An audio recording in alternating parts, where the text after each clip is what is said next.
On December 8th, 1972, Deep Purple released a double live album that is considered to be one of the greatest live albums of all time. The name of the album is Made in Japan. In today's video, we'll be talking about why this is a great album, and I'll talk about the history, such as recording locations, commercial impact, how the album may be responsible for the popularity of the song Smoke on the Water. Stick around to the end and I'll tell you about the new 2025 version of the album, which will be coming out next month. But first, let me show you the vinyl copy.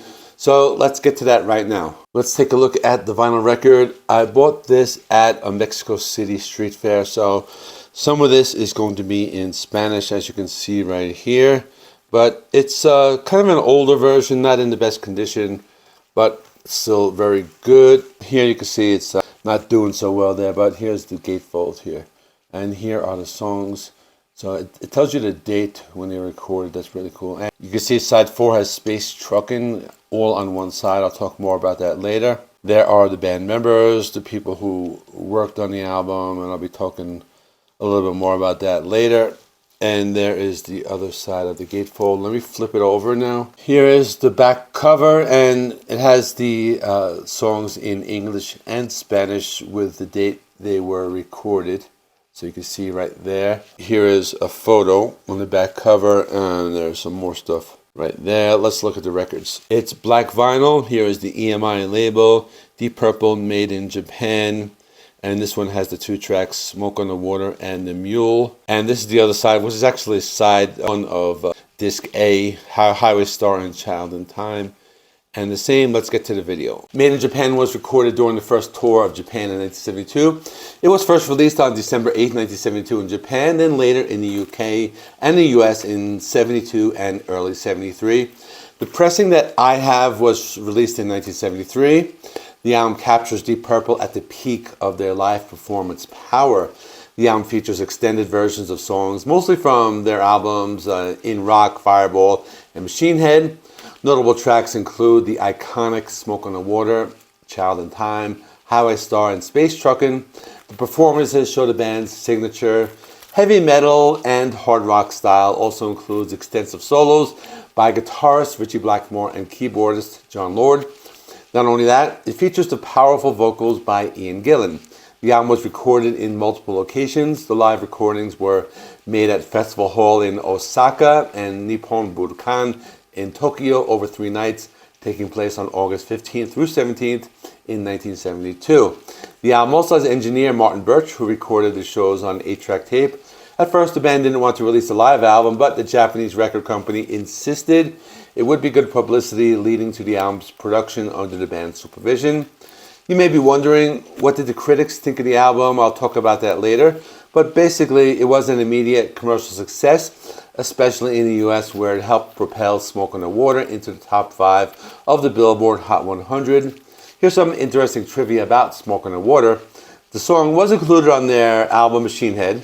That was released in early 72, but it wasn't released as a single until a year later in May of 1973. So in other words, the single for Smoke on the Water was released after this album here. So as you can see, this album helped make what the song is today. Now I want to talk about why Made in Japan is considered to be one of the greatest live albums of all time. First of all, the album captures Deep Purple at their peak live performance during their 1972 Japan tour. The album really shows the band's powerful, unfiltered energy that couldn't be achieved in the studio. The recordings are presented as they happened on the night. The spontaneous intensity of the live shows are presented exactly how the thousands of concert goers heard the music during these legendary shows. The performances also feature extended improvisations and classic tracks like Smoke on the Water, Child in Time, and Highway Star. The band's also able to show off their chemistry and virtuosity, especially from guitarist Ritchie Blackmore and keyboardist John Lord. They make each track a dynamic and unique experience. At the time, Deep Purple was very well known for their stage show. One thing important to consider is that the album only has 7 tracks. Despite this, the album runs over an hour and features extended versions of songs with impressive solos. It demonstrated the band's ability to stretch out their material without losing intensity or interest. As I have been saying, the songs on the album do not sound exactly like the studio counterparts, so let me talk more about that. The album opens with Highway Star. The song is filled with aggressive energy and precision. Gillan delivered an amazing vocal performance. The song has two solos, one from Ritchie Blackmore on guitar and one from John Lord on organ. This opening track really sets the tone for the album. Then there is Smoke on the Water. The live version is heavier than the studio version. Though it sacrifices some vocal harmonies, the iconic riff drives the performance, making it a highlight and a crowd favorite. I also noticed that you can hear the thick bass guitar on this track. One of the best tracks on the album is Child in Time. This version of the song has several unique qualities that make it stand out as a powerful live performance.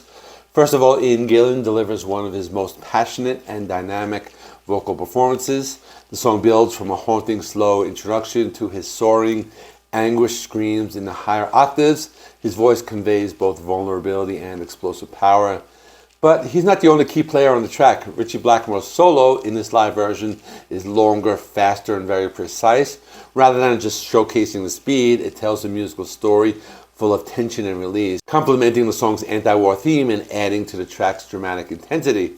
Song structure features a gradual build-up from the quiet, almost eerie passages to a full-blown, intense climax. This dynamic range heightens the emotional impact and keeps the listener engaged throughout the 12-minute performance. In addition, the audience's reaction and the band's interplay add to the sense of immediacy and intensity. As for the lyrics, they're pretty simple, but they serve as a potent anti-war protest, and the live delivery makes the song feel like a heartfelt play rather than just a rock epic. Then there is The Mule. The song begins with sweeping guitar riffs and delicate vocals before launching into the lengthy drum solo by Paice. Drum solo is kind of long, so some people might see it as a negative if you're not a big fan of long drum solos. But if you like the drums, it's really cool to listen to them. Then there is Strange Kind of Woman. It's a fun, bouncing track with memorable vocal screams and a playful call and response between Gillan's vocals and Blackmore's guitar. This interaction adds a unique live dynamic to the song. There's also the track Lazy. This one starts with John Lord's Hammond organ. He creates these eerie, spacey soundscapes, and the track includes a snippet of Louie Louie. The track features extended keyboard and guitar solos, and it's kind of strange because they play what sounds like weird computer noises in the beginning, but it was all part of this build-up. It takes about 4 minutes before the song kicks off, but it's worth the wait. Finally, there's one song which takes up a complete side of the second record. That song is Space Truckin'. This version of the song is over 20 minutes. It combines Ritchie Blackmore's guitar playing as well as John Lord's organ and Ian Paice's drumming. All these factors help create this chaotic yet controlled wall of sound. The jam section is extensive. The only negative is that some people feel that the jam session goes on for too long without any real climax, but most fans are able to overlook this. But you may be wondering, how did the album perform? Basically, it sold steadily throughout the 70s. It reached the top US 10 on the Billboard 200 chart. So I think we can come to the conclusion that Made in Japan is one of the greatest live rock albums ever. This is further solidified by the fact that a 2012 Rolling Stone Readers' poll ranked it as the 6th best live album of all time. Critics mostly praised the album's raw energy and live intensity, which was done in a way that couldn't be captured on their studio albums.